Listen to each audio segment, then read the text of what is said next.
अमरावती शहरातील वनमाला संस्था आणि इतर सामाजिक कार्यकर्त्यांच्या पुढाकाराने डॉक्टर नरेंद्र भिवापूरकर ब्लाइंड स्कूल येथे रंगपंचमीचा आनंदोत्सव उत्साह साजरा करण्यात आला। दृष्टिहीन विद्यार्थ्यांनी डीजेच्या तालावर नृत्य करत इको फ्रेंडली रंगाची उधळण केली आणि रंगोत्सवाचा मनमुराद आनंद लुटला। धुलीवंदनाच्या या विशेष कार्यक्रमात आयोजकांनी विद्यार्थ्यांसोबत गुलाल उधळत होळीच्या शुभेच्छा दिल्या। रंग, संगीत आणि उत्साहाने भरलेल्या या सोहळ्याने केवळ सण साजरा करण्यापलीकडे जाऊन सामाजिक बांधिलकी व आपुलकीचा संदेश दिला। दिव्यांग विद्यार्थ्यांच्या चेहऱ्यावर उमटलेला आनंदच या उपक्रमाचे खरे यश ठरले। या संदर्भात आयोजकांनी ही माहिती दिली।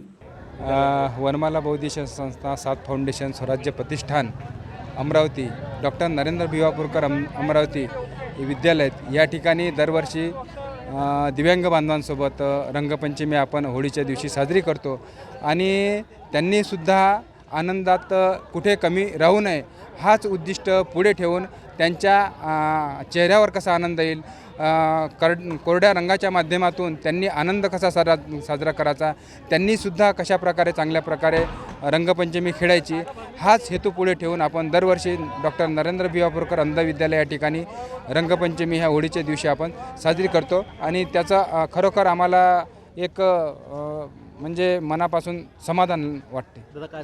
अंध विद्यालयात आपलं म्हणणं बरोबर आहे की त्यांना अंध आहेत, ते दिसत नाही, दिव्यांग आहेत। खरोखर देवानं दिलेली ही देण जरी असली मात्र अपंगत्वावर मात करत ते जीवनात आपल्याला डोळ्याने दिसतं सर्व, पण मी असं म्हणेल की आपल्यापेक्षा 2 पाऊल ते निश्चितच पुढे आहे, कारण त्यांच्या या रंगपंचमी होळी सण खेळण्याच्या माध्यमातून दिसते आणि इतरत्र आपण कार्यक्रम या ठिकाणी करत असतो ते प्रत्येक कार्यक्रमात आपल्याला अव्वल दिसते। असं कुठलाच कार्यक्रम दिसत नाही की ते कुठं आणि स्वतःला कमजोर समजून घेत नाही आहे। ते दृष्टिहीन जरी असले तरी आपण दृष्टिहीन नाही आहे, तर त्याच ताकदीने त्याच पद्धतीने आपला आनंद दुगणित ते दरवर्षी या ठिकाणी साजरा करतात।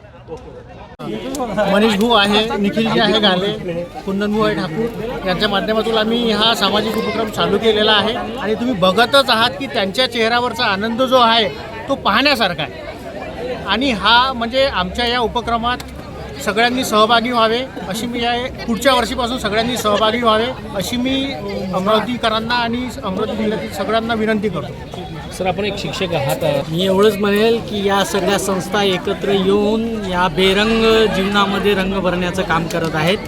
ज्यांना रंगाशी कुठलंही देणं घेणं नाही अशा दृष्टिबाधित दिव्यांग विद्यार्थ्यांसोबत रंग उत्सव साजरा करणे हे खरोखर वाखाणण्याजोगं आहे। संस्थेचे जो उपक्रम आहे हा वाखाणण्याजोगा आहे। यांच्यामुळे आमच्या दृष्टिबाधित दिव्यांग विद्यार्थ्यांमध्ये रंगाबद्दल अधिक महत्त्व किंवा रंगाची अधिक उत्सुकता दिसते। त्याबरोबरच या तालावर सुद्धा मुलं आपला आनंद साजरा करत आहेत। तर याबद्दल मी या सगळ्या असोसिएशनचे आणि या संघटनेचे खूप खूप मनपूर्वक आभार व्यक्त